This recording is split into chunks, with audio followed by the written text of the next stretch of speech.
ADR Music present।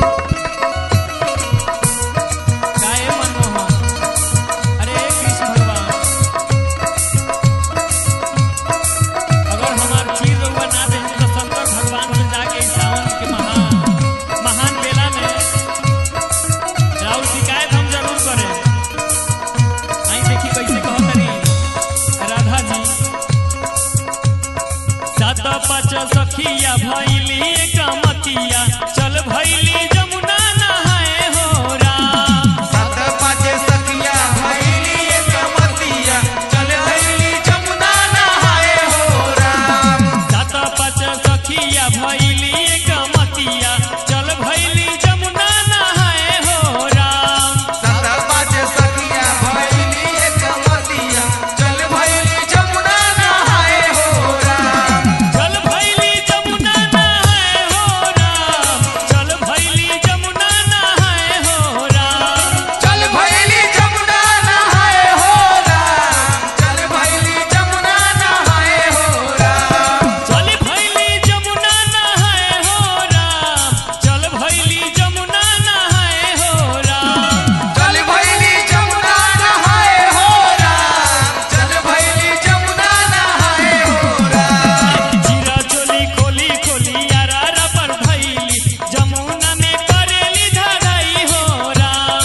जीरा चोली खोली खोली यारा रबर भली मुली जमुना के चले नहाए हो राम।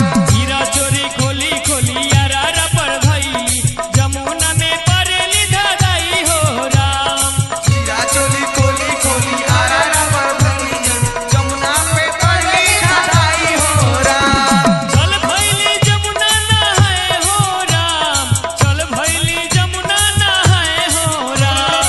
चल भैली जमुना नहाए हो राम। चल भैली जमुना नहाए हो Ram.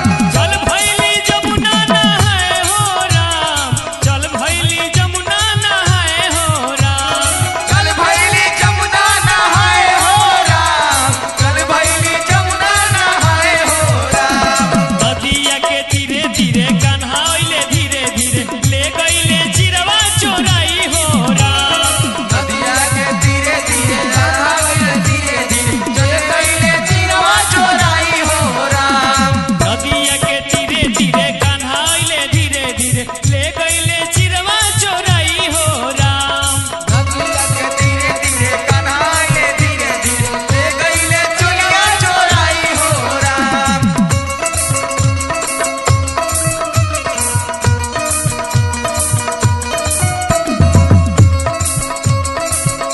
Mixed by ADR Music Besakwa। ले गईले चिरवा चोराई हो राम। ले गईले चिरवा चोराई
सखिया भैली कमतिया चली भैली जमुना Mixed नहाए by Golu Aishwarya. पाँच सखिया भैली कमतिया चल गई जमुना नहाए हो राम। सात पाँच सखिया भैली कमतिया